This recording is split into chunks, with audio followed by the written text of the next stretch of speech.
Hi students, 12th standard Computer Science Chapter 12 Structured Query Language. In this video, we are going to learn about components of SQL. So we have 5 major components in SQL. Now let us see one by one. So the SQL commands are divided into 5 categories, that is DML, Data Manipulation Language, and DDL, Data Definition Language, and DCL, Data Control Language, and TCL, Transaction Control Language, and DQL, Data Query Language. Now, first we start with DDL, Data Definition Language.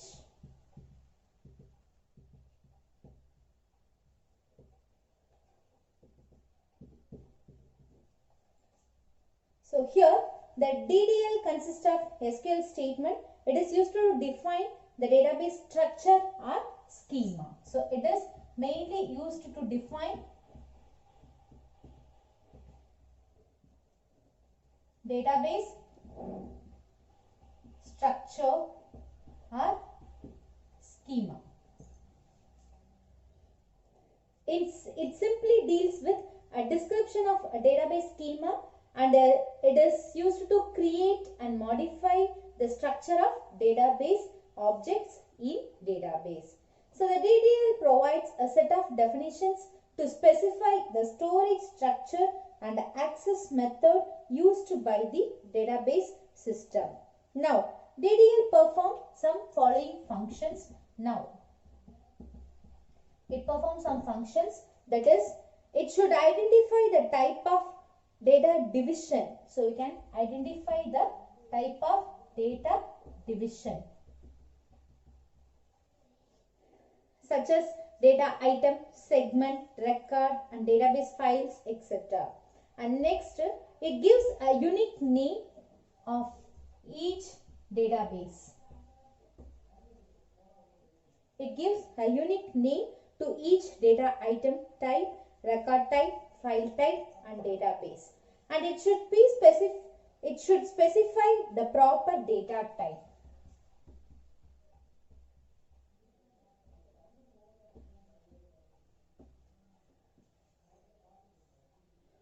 And next, it should define the size of the data item.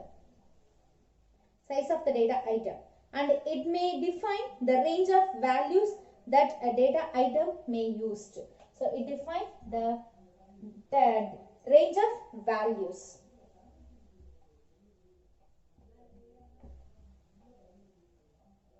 And next and last one, it may specify the privacy logs for preventing unauthorized data entry. So privacy logs.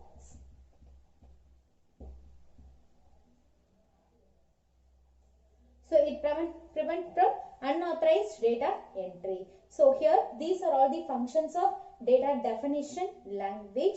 So the first one, it should identify the type of division, and then it gives unique name and the specific proper data type structure, and define the size of data item, and it define the range of values, and privacy logs for preventing unauthorized data entry. Now let us see the SQL comments which comes under the data definition language. So here we used 4 comments, that is create, and second one alter,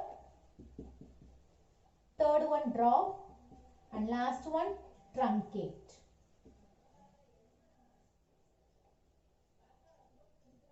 So the first one is create. So it is used to create a table in a database. And second one alter, it alters the structure of database. And drop means it deletes the table from the database. And truncate, it is used to remove all the records from a table and also release the space occupied by those records. So these commands are used in DDL, Data Definition Language. Create, alter, drop, and truncate. The next one is DML, Data manipulation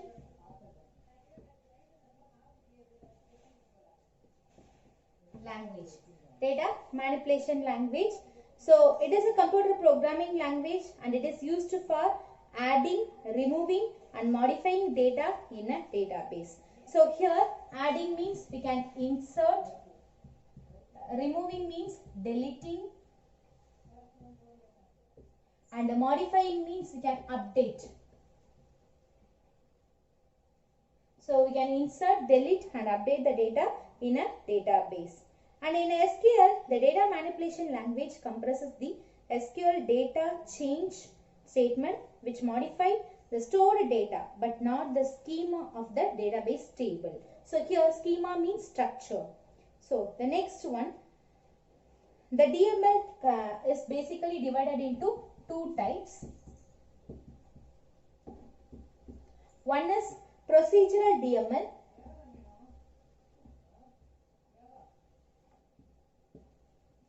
Another one is non-procedural DML.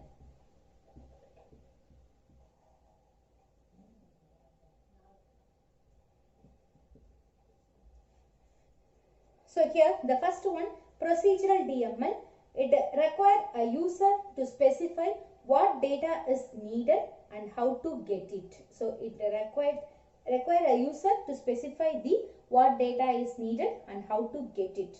In non-procedural DML, it requires a user to specify what data is needed without specifying how to get it. The next one is SQL comments. In DML comments we used three comments, that is insert, update, delete. So the first one, insert command, it is used to insert a data into a table, and second, update, it is used to update the existing data within the table, and next one, delete, it deletes all the records from the table but not the space occupied by them. So these are all the DML commands: insert, update and delete. Data control language. So here DCL, it is a programming language. It is used to control the access of data stored in a database. It is used to control the access of data stored in a database.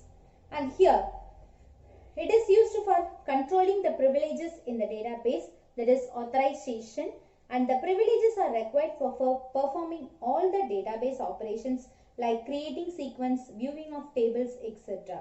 So here in DCL we used two commands. One is grant, another one is revoke. So the first one, grant means it gives a permission to one or more user to perform the specific task. And revoke means it withdraw the access permission given by the grant statement.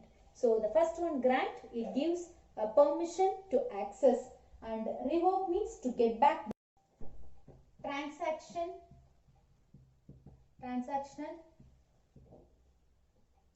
control language. So here TCL, it is a command. It is used to manage the transaction in a database, and these are used to manage the changes made to the data in a table by DML statement. Here we used three commands. One is commit, another one is rollback, and next one is save point. Commit means it saves a transaction into a database permanently. We can save the database permanently. And rollback means to restore the database at last commit state. And save point means it is temporarily save a transaction so that you can roll back. And next one is DQL, that is data query language. So Here, a data query language, it consists of commands used to query or retrieve data from the database. Retrieve means to get back. And then one such SQL command in data query language is select. In DQL, we use only one command, that is select. So select means it is used to display the records from the table. You can display the records from the table. So here, this is the use of select command. Thank you, students.